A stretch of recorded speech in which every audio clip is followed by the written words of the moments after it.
somos este sur y juntamos nuestras manos.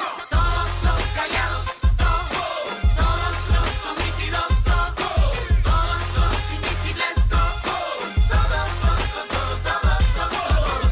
los callados, todos los omitidos, todos los invisibles, Saludos, bienvenidas y bienvenidos a una nueva edición de Somos Sur. Hoy, en el marco del encuentro de solidaridad con los pueblos de África y Latinoamérica, el SPAL, que se acaba de celebrar en Santa Lucía de Tirajana, vamos a hablar con Ama Fanjul, que es activista pro-palestina, es antisionista, sin embargo, es nacida y criada, buena parte de su vida la ha pasado en el Estado de Israel, donde nació y participaba en esta última edición del SPAL para hablar precisamente de la situación del pueblo palestino y de las acciones internacionales de boicot y solidaridad que hay en torno a la población que sufre el asedio por parte del Estado de Israel. Ama Fanjul, bienvenida a Somos Sur, ¿qué tal? ¿Cómo estamos? Hola, encantada, gracias por invitarme. Bueno, usted nació y se crió en Jerusalén, es fisioterapeuta, ¿no? Y estuvo trabajando además en Jerusalén Este, en un hospital, hasta el año 2001. Recordemos que hubo un movimiento importantísimo, la segunda intifada comenzaba a finales del año 2000. No sé si tuvo que ver esta segunda rebelión, esta segunda intifada que dejó muchísimos muertos, la mayoría, como siempre, palestinos, con que usted abandonara el Estado de Israel. La verdad es que no, perdón. Yo tenía la mente ya totalmente decidida en dejar y estaba en proceso de irme. Ya cuando estalló la segunda intifada al finales del año 2000, en realidad nací en Estados Unidos, mis padres nacieron en Palestina los dos, estaban una temporada, unos años fuera y volvimos a Jerusalén en 73, yo tenía 4 años ya. Y crecí en Jerusalén, pero nacida a dos padres israelíes nacidos en Palestina. ¿Y sus padres, su familia era judía? Son judíos, evidentemente, sí. Bueno, mi procedencia es judía y creo que representa un poco todo el abanico, bueno, no todo, pero una representación curiosa de la población judía en Palestina. Mis dos padres nacieron en Palestina ya en 44, la familia de mi madre vinieron en 33, los dos, mi abuela y mi abuelo detrás de ella, de Rumanía. El resto de la familia, la mayoría de sus hermanos y hermanas se fueron a América Latina, alguno más vino a Palestina y los padres, los abuelos de mi madre, los 4, han sido asesinados en Europa por los nazis en distintas situaciones. También una tía de mi madre que llegó después de la guerra ya con el número del campo de concentración. Por otra parte, sí, otra totalmente distinta historia por parte de la familia de mi padre, que son sefaradíes. En realidad hemos encontrado referencia a la familia en Córdoba en año 800, antes de la expulsión de los judíos, claro, por parte de los Reyes Católicos. En Córdoba. Y estaban en Algeria, y con la ocupación francesa en Algeria, los franceses ya tenían un trato distinto y dieron permisos de, como un pasaporte, permiso de viaje a los judíos, y mis descendientes de parte de mi padre emigraron a Siria, Palestina, eran árabes judíos. Pero fíjese usted todo lo que nos acaba de contar de su familia en pocos minutos, y hemos ido a esa expulsión de los judíos en la época de los Reyes Católicos, hace ya más de 10 siglos, al genocidio nazi de Hitler, que afectó a los judíos fundamentalmente. Cuando ha vivido eso el pueblo judío, ¿cómo se explica, no tiene memoria, cómo se explica que estén haciendo lo que hoy está haciendo el Estado de Israel con la población palestina? Que se parece mucho, ¿no? Es muy fácil de explicarlo, creo. Que se ha entrado en el rol del víctima eterno, que ellos son los víctimas, siempre. Y ya lo que hacen ellos a los demás es para su propia supervivencia. Eso es como una Pero eso manera de entender. ¿Se puede creer cuando hay ese desequilibrio de muertes? Quiero decir, estamos hablando de un conflicto que en un último año y pico ha provocado, según el Ministerio de Sanidad palestino, más de 60.000 víctimas, la mayoría son niños. Diría que mucho más. Y mujeres, o muchísimo más. Es un tremendo conflicto, sí. y de la población de Israel es muy poca los que han muerto víctimas de misiles de Hamas, ¿no? Con ese desequilibrio, ¿cómo se pueden sentir víctimas?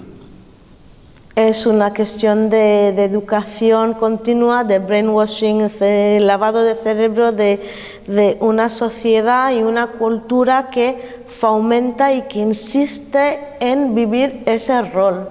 Que lo que importa es que nosotros sobrevivamos y da igual cómo, y que los demás son los agresores, como que por definición nosotros no podemos hacer mal a nadie, o si hacemos mal pues es porque no nos queda otra, o porque también hay una parte, sobre todo unas digamos derivados del judaísmo, que no es el judaísmo en realidad, pero que consideran que su vida vale más. Hay una parte de sí. creyentes que de verdad creen que son el pueblo elegido, claro, y que ellos valen más. Que hay muchísimo más judíos que no piensan así, pero dentro de Israel, con el tiempo y con el poder, bueno, el poder corrompe. El poder corrompe. El primer ministro israelí sí piensa así. A ver, que la vida de un israelí vale más. Netanyahu no es religioso.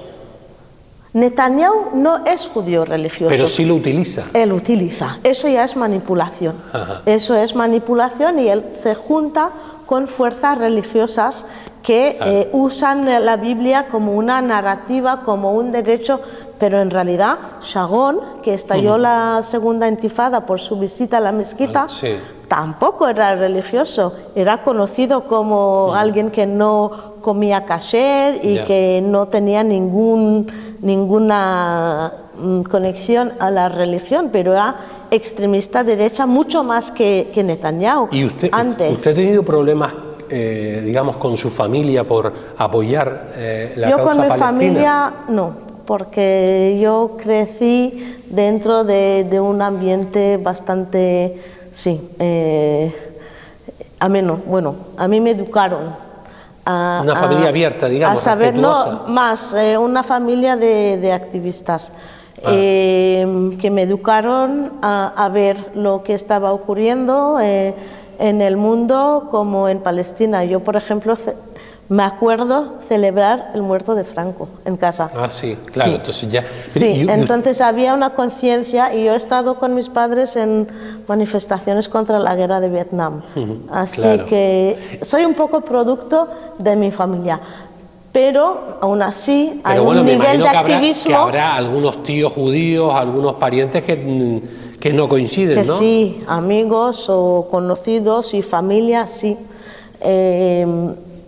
Pero como era conocido que eso es nuestra posición, la gente que relaciona con nosotros saben de entrada ya qué es lo que hay. Sí, pero el Occidente muchas veces dibuja al Estado de Israel como, digamos, la burbuja democrática con sus elecciones que hay en Oriente Medio, ¿no? Esa es la imagen del Estado de Israel. Yo le pregunto directamente, usted, teniendo el pasaporte, el carnet de ciudadana israelí, ¿podría ir como está, con el kefia, con el pañuelo y con esa camisa por las calles de Tel Aviv o de Jerusalén? Con la kefia da miedo. Ir con la kefia en Jerusalén o en Tel Aviv. ¿Tendría usted problemas con el ejército? O con esa camiseta da mucho miedo. ¿Con la policía tendría problemas si va así? No, con la gente en la calle, que a lo mejor me dan palizas o... Sí, ¿Y las fuerzas de seguridad también tendría problemas o no? A ver, la bandera palestina... Para ver si es verdad que hay democracia, si el Estado de Israel realmente es democrático, y aceptaría que usted... La bandera palestina, hasta los acuerdos de Oslo, era, si los palestinos en la primera intifada, en 87 que empezó, hasta entonces y durante la intifada, tiraban a muerte gente por llevar la bandera palestina. Que después de los acuerdos de paz, quiero decir que todo eso va mucho antes de 2000. 2000 es la segunda intifada, hemos vivido la primera intifada. Sí. Y después de Oslo se permitía, se aceptaba la bandera palestina como un símbolo del Estado, y se ha descriminalizado el pero en las manifestaciones que yo he estado en los últimos años en visita y una temporada que estuvo de vuelta en Israel, en las manifestaciones contra el gobierno antes del genocidio, Sí. que reivindicamos, que tenía un bloque contra la ocupación que se llamaba Democracia para Todos y llevamos banderas palestinas, pues los policías y la secreta como la no secreta iban a por los que llevaba una kefía o una bandera palestina. Dando Dentro de la manifestación claro, misma, pero ir suelto en la calle. Cualquier disidencia en el Estado de Israel está perseguida. A ver, cualquier disidencia no. ¿Se considera que es anti...? No, me refiero a apoyar los derechos del pueblo palestino en el Estado de Israel. ¿Es posible? Es posible, es más que posible.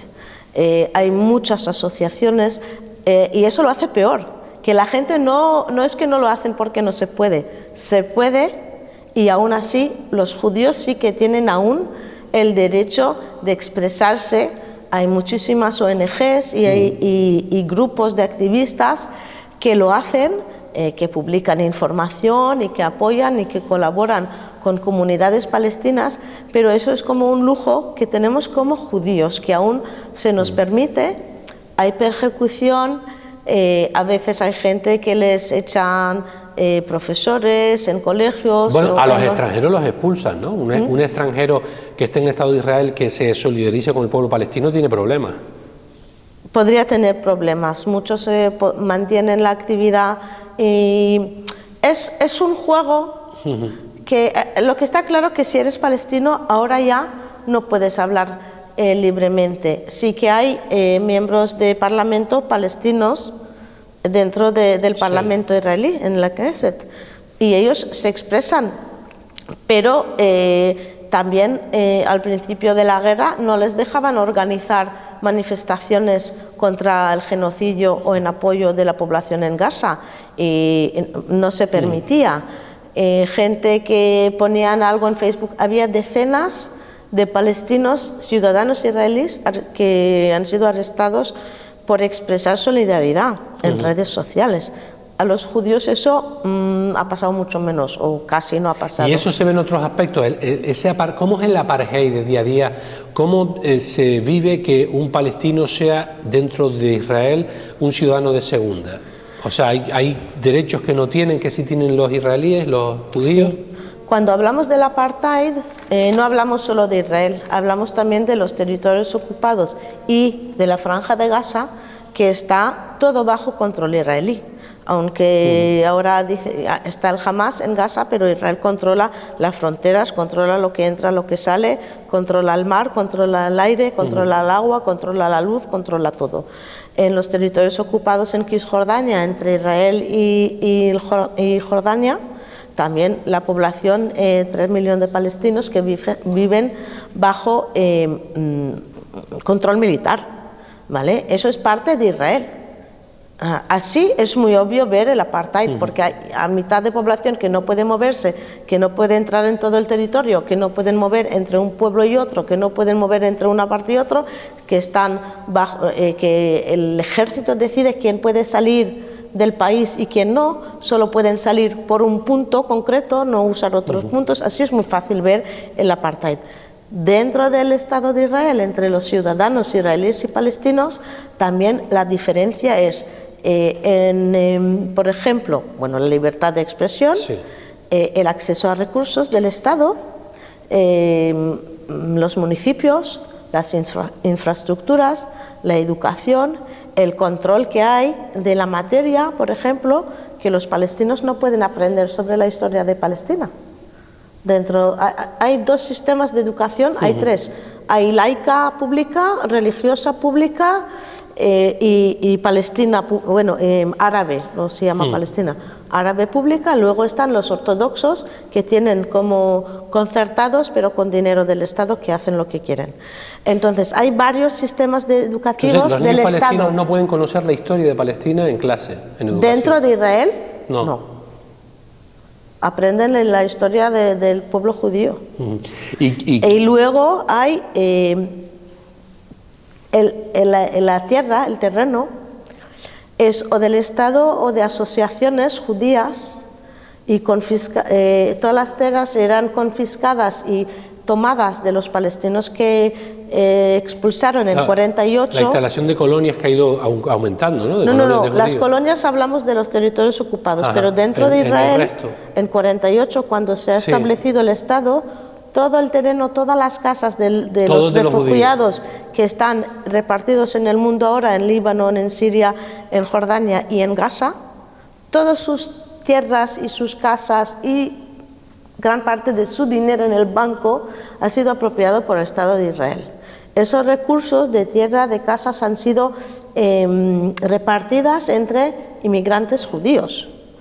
Y hasta hoy hay muchas zonas donde palestinos no pueden comprar, vivir. A veces se les complica la cosa, a veces hacen una ciudad nueva, intentan que sea para judíos, pero como es una zona que hay muchos palestinos israelíes que ya tienen un poder adquisitivo, pues van comprando y no les puede parar y ahí hay movidas. Pero en todo se ve las interrogaciones en el aeropuerto. Si tú eres árabe y tú vas de vacaciones a Europa, te tratan de otra manera en el aeropuerto. O sea, hay una apartheid. En el aeropuerto vas, si tú eres palestino, pues te abren la maleta, te preguntan preguntas, comprueban todos tus datos y te hacen pasar por otro proceso que si eres judío. Claro, por ejemplo, una noticia de las últimas horas, el último ataque israelí, cuando estamos realizando esta grabación, más de 50 víctimas, entre ellas reconoce el ejército israelí haber asesinado a un niño de 14 años, pero dicen que era terrorista. ¿Qué pasa? ¿El Estado de Israel ve casi como terrorista a todos los palestinos? Sí, terroristas o en potencial. Sí, así es.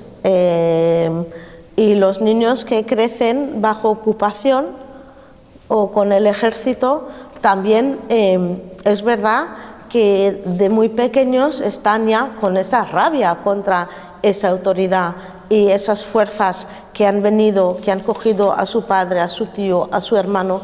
50% de la población de los hombres palestinos en los territorios ocupados, donde hay control militar, han pasado por el prisión israelí. Más de la mitad de la población. La mitad más o menos desde hace décadas ya. Quiero decir, no es puntual. Todos los palestinos que yo conozco que viven en los territorios ocupados, no los ciudadanos israelíes, han estado arrestados. Y con estos bombardeos, una cantidad importante de víctimas, la mayoría civiles, la mayoría mujeres, jóvenes, niños, también periodistas, en uno de los conflictos bélicos donde más periodistas se han matado en menos espacio de tiempo. ¿Usted cree que alguna vez, curiosamente hablando, la situación de apartheid que acaba de contar, que haya sido precisamente Sudáfrica, que vivió una apartheid, quien haya denunciado a Netanyahu, al primer ministro israelí, ante la Corte Penal Internacional? ¿Será posible ver alguna vez a Netanyahu sentado en la Corte Penal Internacional como criminal de guerra? Ojalá. Me cuesta imaginarlo. A ver, se supone que podría pasar ahora que hay un orden. Pero todo eso estamos hablando, una cosa es el genocidio que está pasando ahora. Y que de verdad no puedo entender cómo el Occidente, y es Europa, no solo Estados Unidos, permiten que eso continúe. Porque Europa tiene la posibilidad, con sanciones, con presión política, económica, de colaboración, de poner fin a esto y de presionar y insistir en que las bombas paren y que la ayuda entre. Europa tiene la capacidad de hacerlo, a pesar de Trump y a pesar de Biden y a pesar de todo, y no lo hacen. Claro, porque muchas de las víctimas de ONG son europeos, además. Se está viviendo en... Sí, también hay americanos, también hay médicos americanos en Gaza trabajando. Pero quiero decir, eso es una cosa, que el genocidio se puede parar. Desde Europa se puede parar, claro, que falta, con la presión. Falta voluntad política. Falta voluntad, no les importa que mueran palestinos. Pero aparte de eso, si volvemos a Netanyahu, Netanyahu lleva 20 años. Y Europa, a pesar de saber sus políticas y el racismo y cómo lleva el Estado de Israel y todo el tema de del apartheid que se iba estableciendo, Europa seguía tratando a Israel como un país más.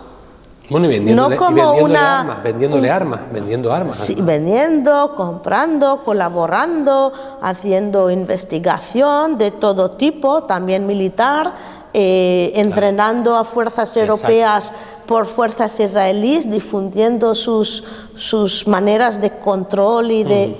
Es que lo que no se entiende es que eso es una cosa continua. Israel ha ido a más, porque Europa también ha dejado que Israel se sienta que es normal lo que hacen. Yeah. Y la población, ¿usted cree que estas movilizaciones cuando hay de solidaridad con Palestina, que en muchas ocasiones son bastante masivas, no terminan de tener los frutos? Quiero decir, si los gobiernos no hacen caso, no sirven de mucho. ¿La población, dices, en España? Sí, la población civil en España y en Europa.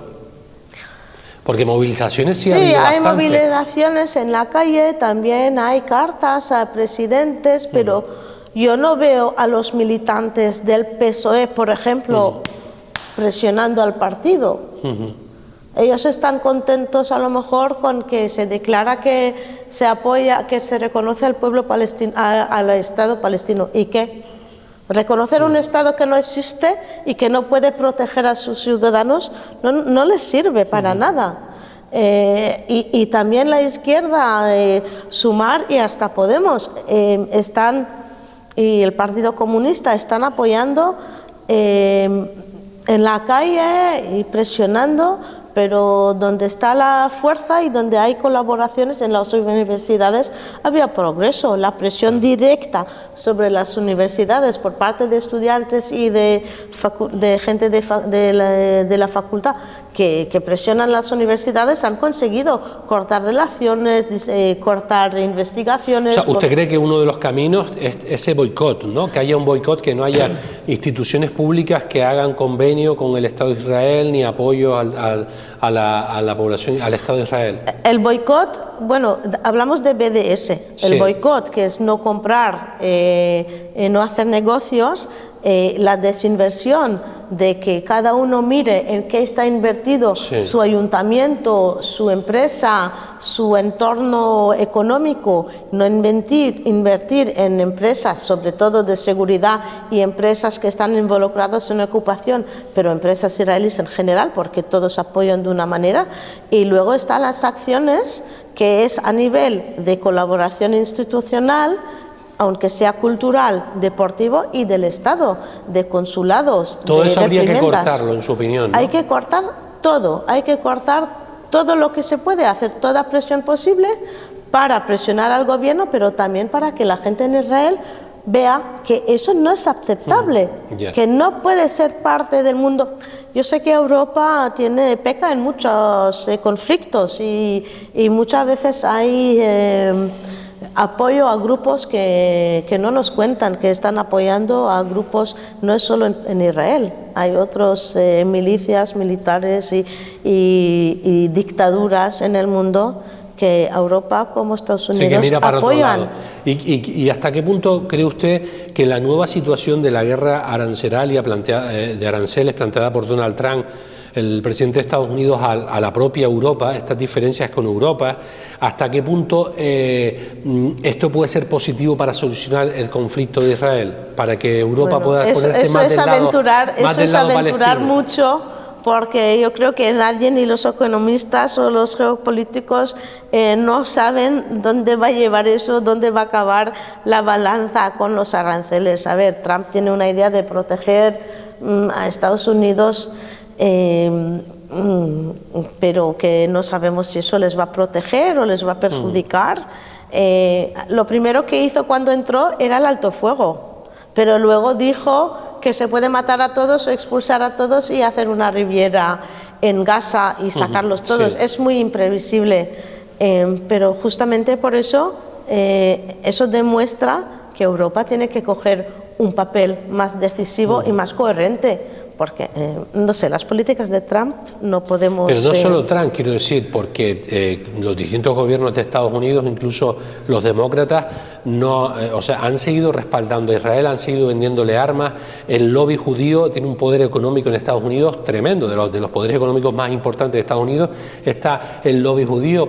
¿Hasta qué punto, si no hubiera sido ese papel de apoyo de Estados Unidos, el conflicto se hubiera alargado tanto, ¿no? Bueno, o sea, hablamos más del lobby israelí que el lobby judío, sí, para no confundir sí, ahí, porque últimamente salió en una encuesta que escuché a Bernie Sanders, que es judío, sí, ayer o anteayer, que 70% de la población judía en Estados Unidos está a favor de disminuir el apoyo militar al Israel y a dejar la ayuda humanitaria entrar en Gaza. sí, pero Así esa que, encuesta no se difunde mucho, claro. bueno, no se difunde, pero hay una simbiosis. Y yo no pretendo, no consigo, aunque presto atención, intento, yo no tengo una opinión muy bien estructurada a quién mueve a quién. Hay una simbiosis, hay intereses comunes. Israel sirve a Estados Unidos, sirve intereses. Si no interesa a Estados Unidos tener a Israel, eso colapsaría.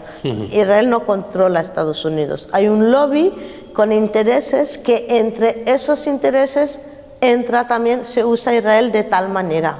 Pero tienen otros intereses internos y externos y quiero decir, es una simbiosis.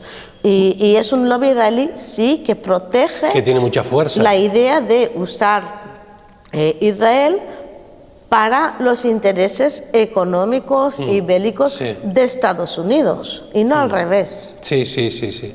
Y ahora mismo el planteamiento desde Estados Unidos va a seguir el mismo apoyo y por tanto va a ser difícil ser optimista, pero ¿no?, en relación al conflicto. Como siempre, Estados Unidos siempre, a ver, antes era más británica y Europa en general, y a partir de los 60, 70 ha pasado más a protagonizar, bueno, el apoyo de Estados Unidos era más central. Pero insisto, a pesar del apoyo de dinero y de armas, la existencia como sociedad, los israelíes se sientan mucho más vinculados a la cultura a nivel profesional, a nivel cultural, a Europa que a Estados Unidos. Y el cortar a los académicos les da mucho, les molesta mucho más no poder estar en Europa, colaborar con Europa, que con Estados Unidos. A la informática también tienen enlazos, siempre van a tener con Estados Unidos, pero si se cortan las relaciones con Europa y a nivel diplomático... A nivel diplomático. Y luego usted, se nos está acabando el tiempo, y a nivel de la ciudadanía, usted recomienda, cuando salen esas campañas de boicot a los productos israelíes, que eso también sería importante para apoyar la causa. Sí, yo creo que el boicot de productos, que en los supermercados hay muchos productos israelíes y hay que mirar el origen, sobre todo en verduras, pero no solo, también en comida manipulada o elaborada.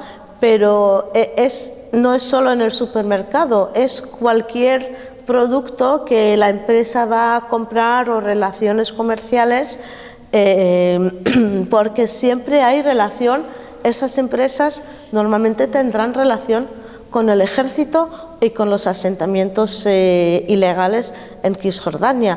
Y tener negocios con Israel es apoyar al genocidio. Nada más, Falyun, se nos acaba el tiempo. Muchas gracias, activista pro-palestina, nacida, criada en el Estado de Israel, de familia de origen judío. Gracias por estar en Somos Sur. Gracias con vosotros. Y a ustedes también, gracias por estar ahí. Volveremos a una nueva edición de Somos Sur. Sean felices.